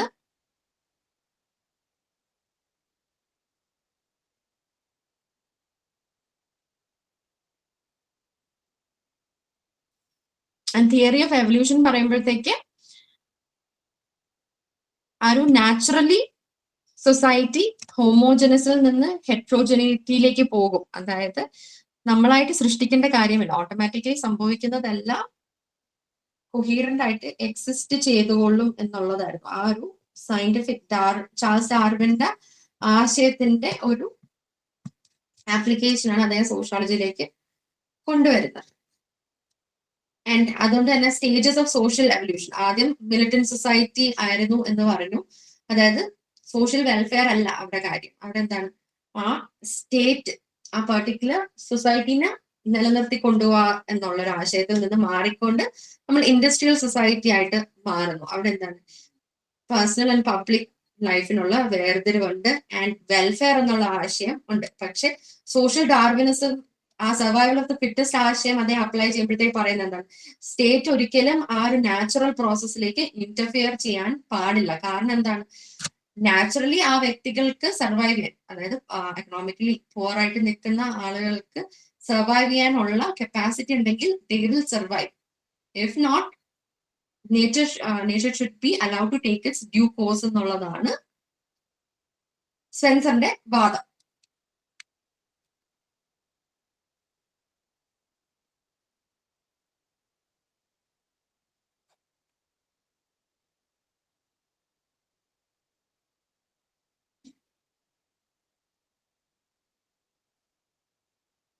ഓക്കെ, സാധാരണ നിങ്ങളുടെ ഈ യൂണിറ്റ് എന്തെങ്കിലും സംശയം ഉണ്ടെങ്കിൽ നിങ്ങൾക്ക് ചോദിക്കാം.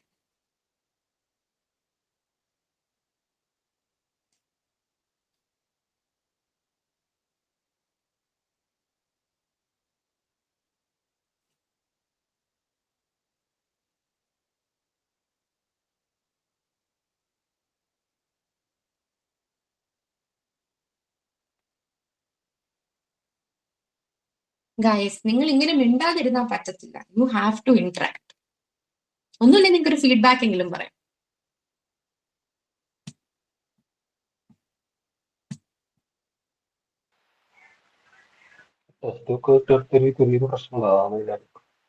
കേട്ടില്ല, ടെക്സ്റ്റ് ഇല്ലാത്തയാണോ?